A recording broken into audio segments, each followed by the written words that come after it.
Morning, Melrose. It's my pleasure to bring the notices again this week. We start off with birthday greetings as usual.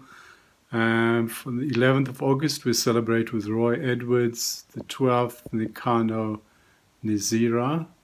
15th of August, Cameron Hurtis. 15th of August, also Polani Mohale. And on the 16th of August, Daniel Kojetan.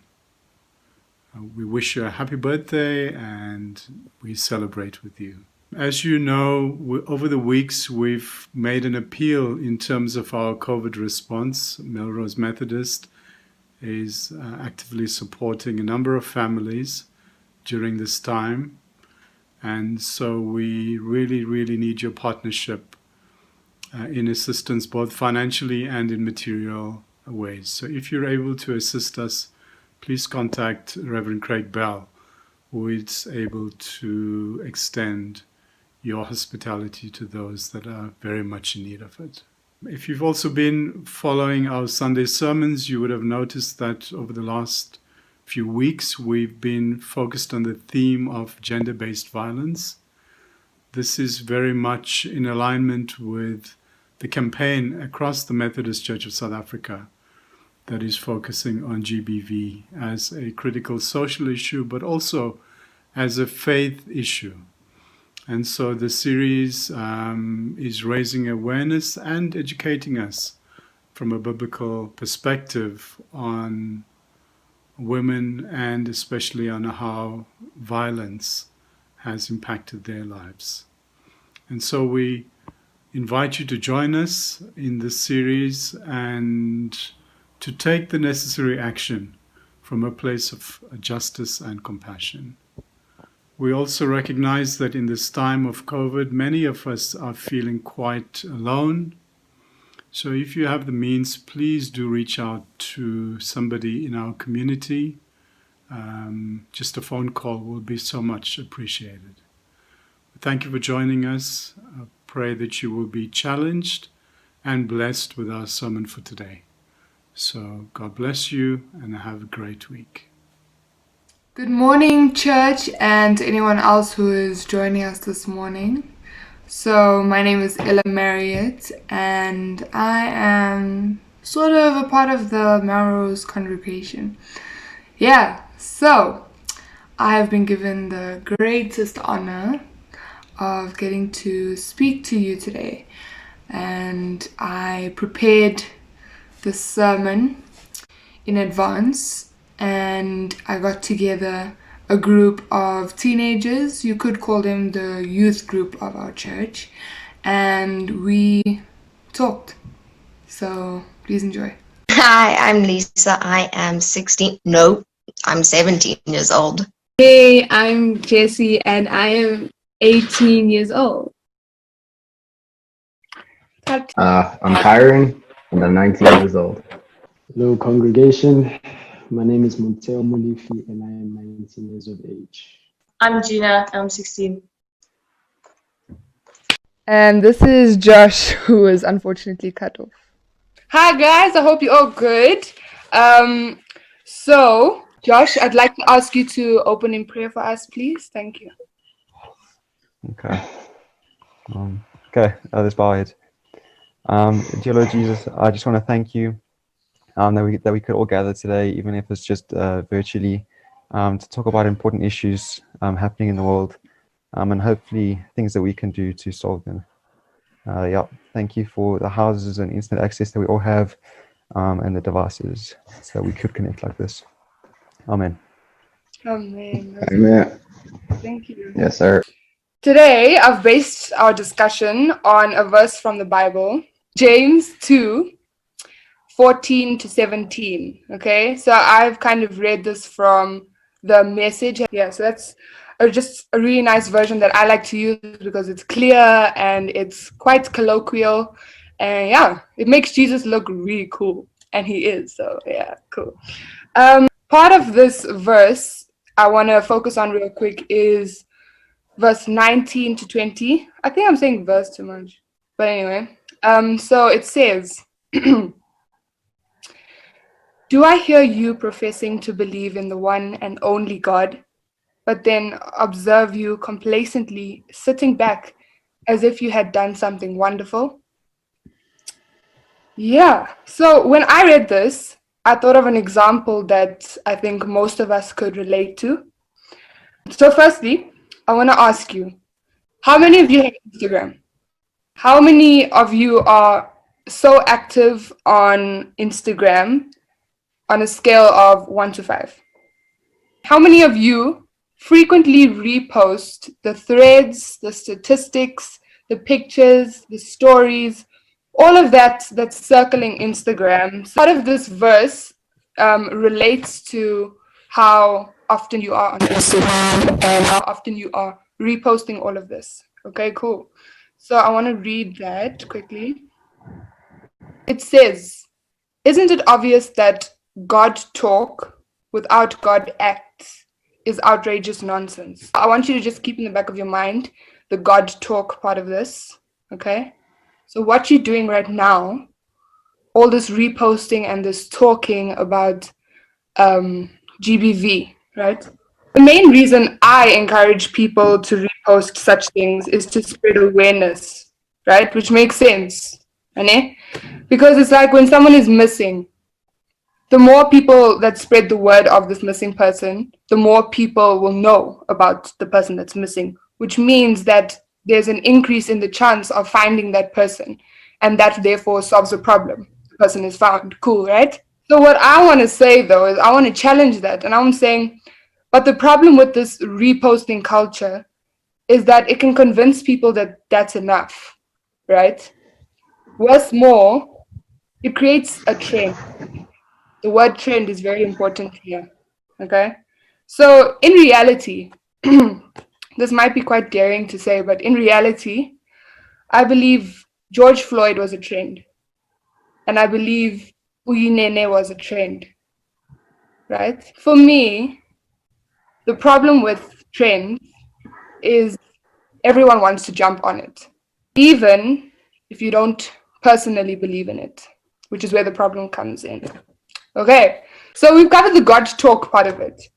But now, I think that this relates to hypocrisy, right?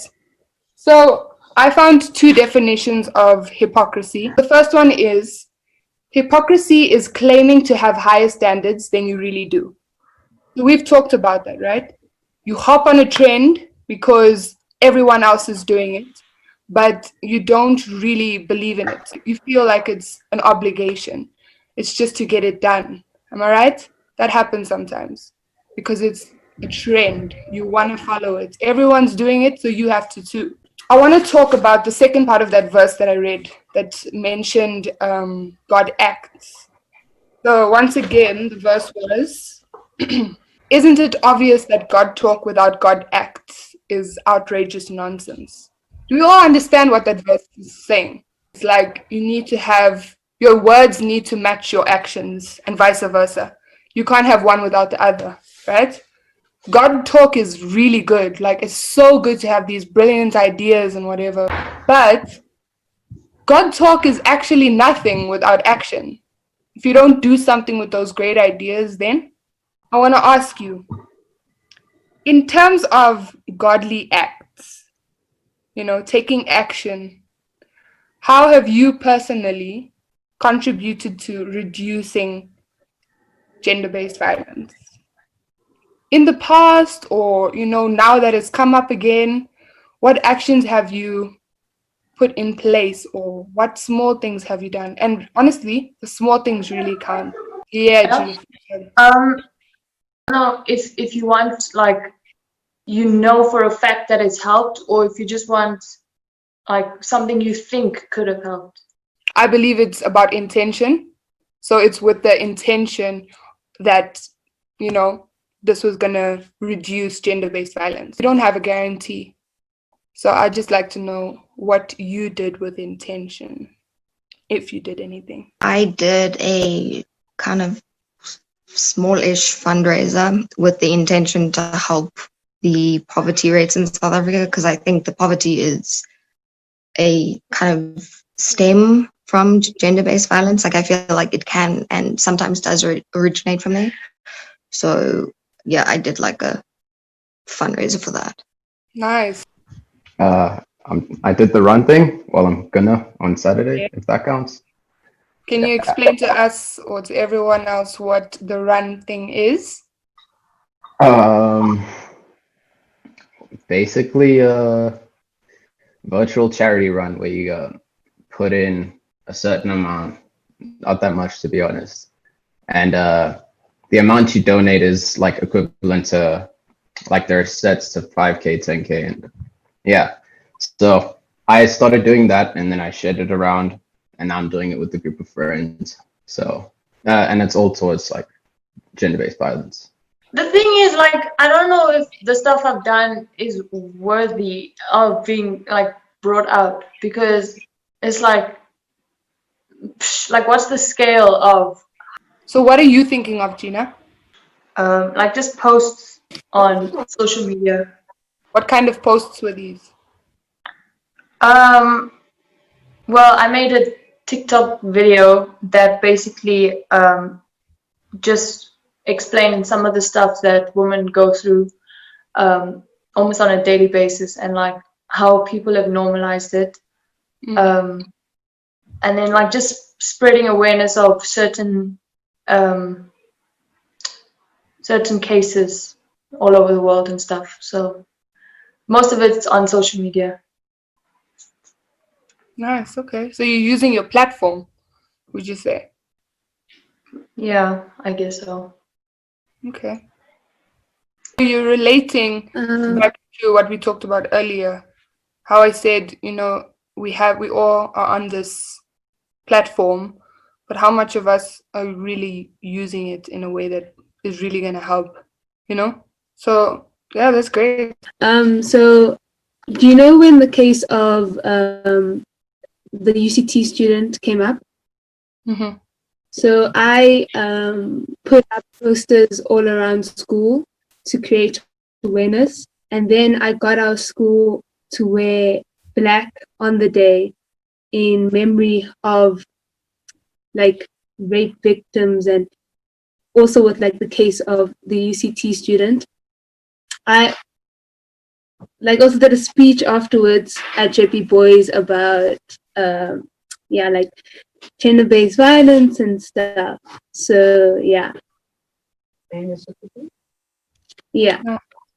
so cool. I didn't know that Jesse like initiated any of that. The whole school was behind you, and we completely understood, but we didn't know that that was what you were doing. So damn, good job.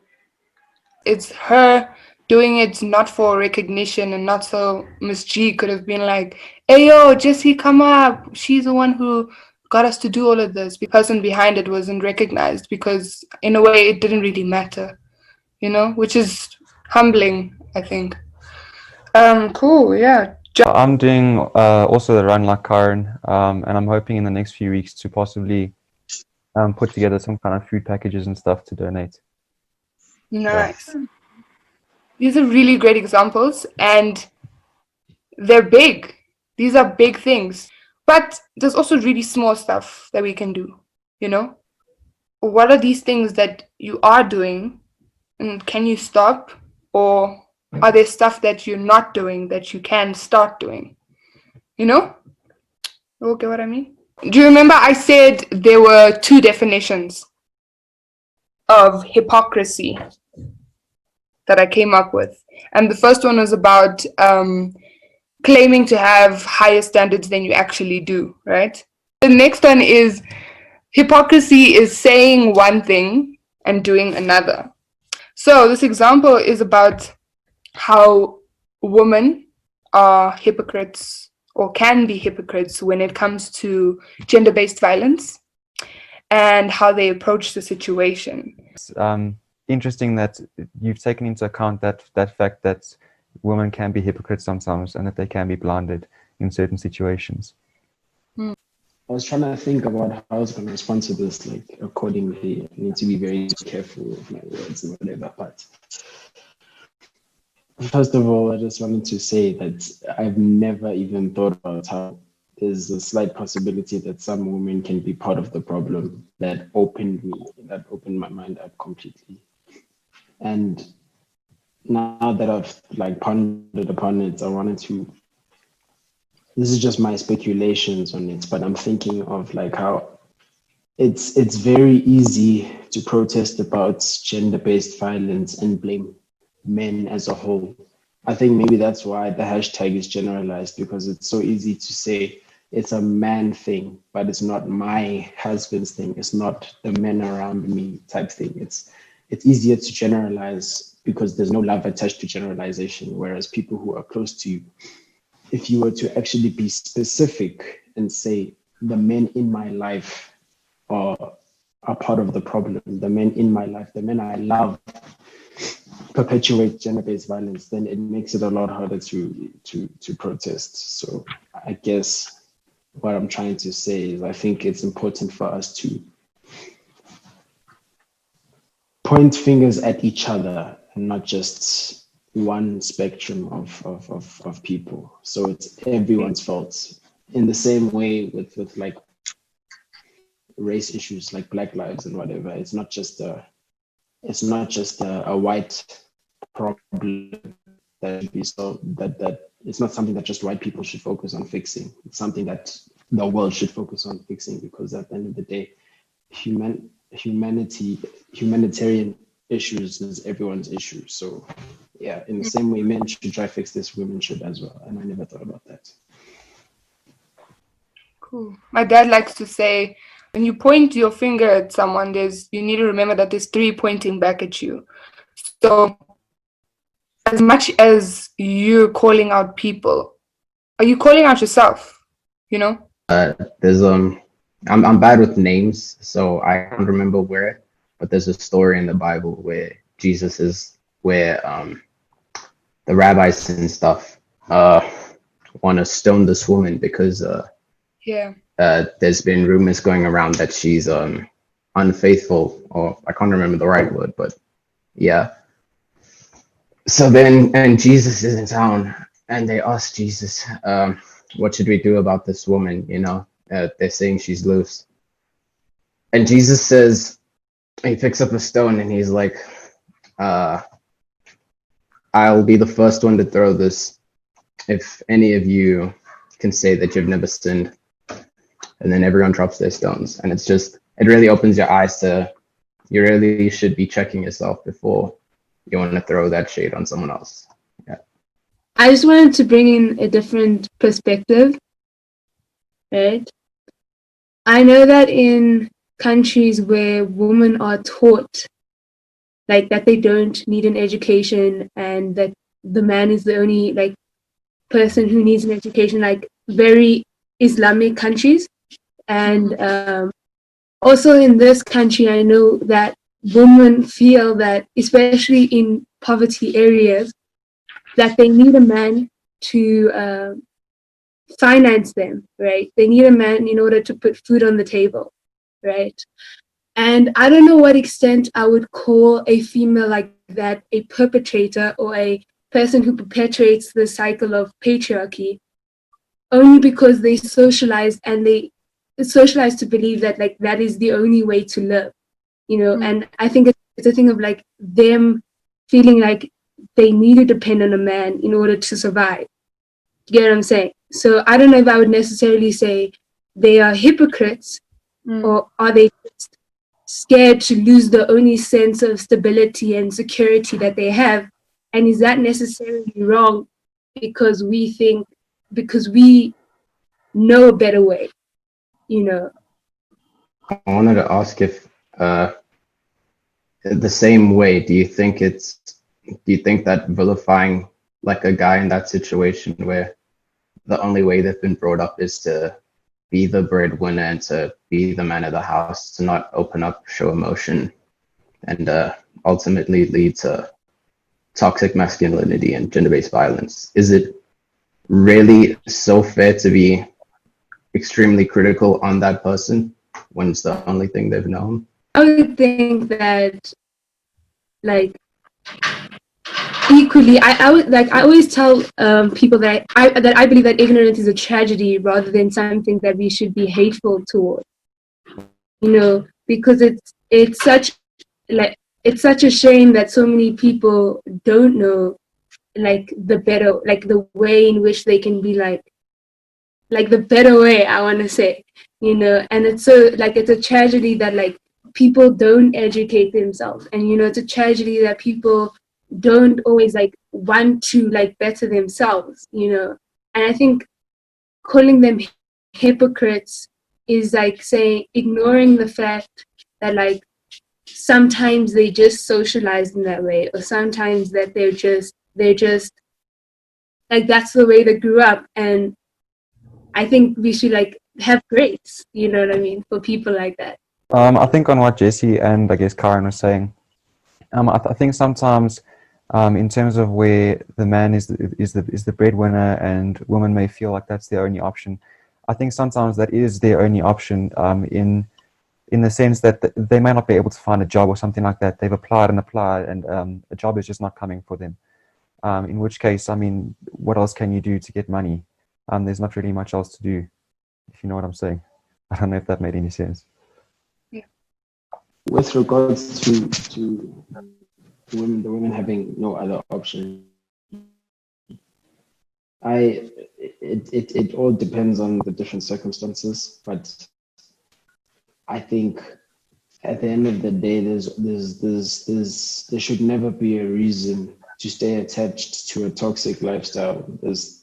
There should always be an incentive to try and find a way out. But obviously, I'm not in that position for me to speak that way. So I think it all just depends on the circumstance. But you can live in the toxic lifestyle without perpetuating its ideals. So suppose I'm married to someone who, suppose there's a woman who's married to a man who did to a young child. Of course, in order to keep the lifestyle that I'm currently living, I won't oppose him and say you did something wrong because of the fact that I fear that he out the house. So that's understandable. However, you can be held accountable if you choose to defend him in what he did. Although it can be argued that staying quiet is essentially it's perpetuating the ideal by not fighting against it. But if you're in the fear that you might lose your current circumstance, it makes sense for you to just stay quiet. But defending it instantly, you've chosen to actively fight the problem.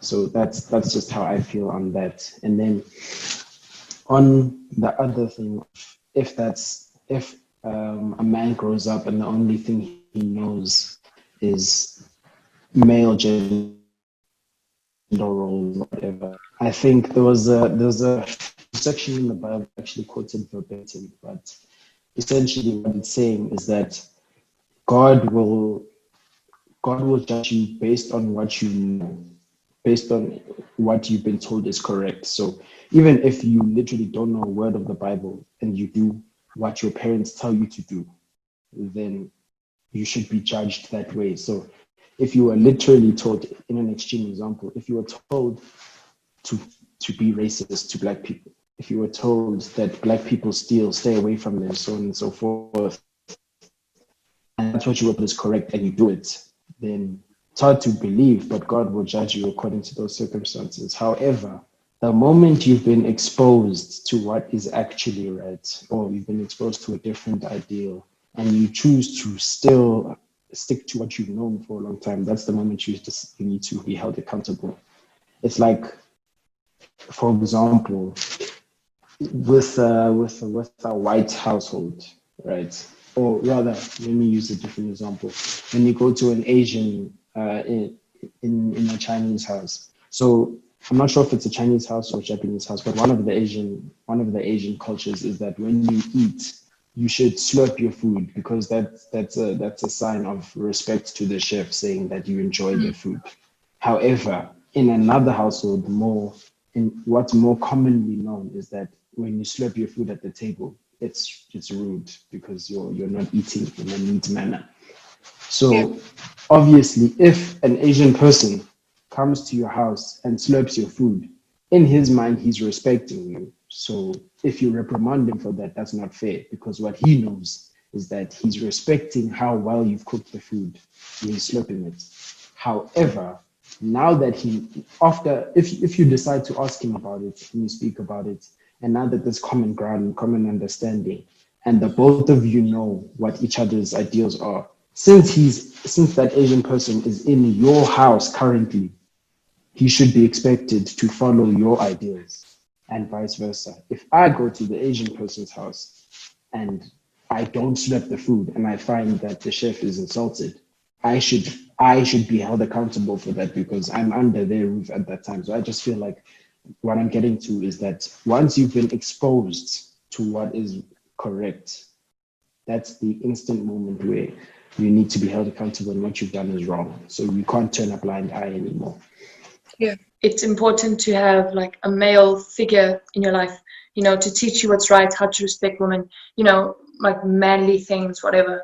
But especially in South Africa, we know how many families grow up without that male figure. We know how many, you know, single moms they are. So to say that they could use that as an excuse as to why they don't know about certain things, it's like, I get it, and I get what Jesse's saying about like you feel for them and you understand like they don't know any better, but at the same time you have to still understand that what's right is right, and it's like you adjust your morals based on the situation. But Yeah, so that's why I want to come in and say it's a thing of re-educating them, because they're never going to know it's wrong until you tell them it's wrong. And that's, I think, the trickiest part, because it's really hard to convince people that once they believe one thing, they need to abandon what they believe and come to the right side, you know? As you can see, there wasn't a clean-cut ending to that Zoom call, so I'm going to try to do that here.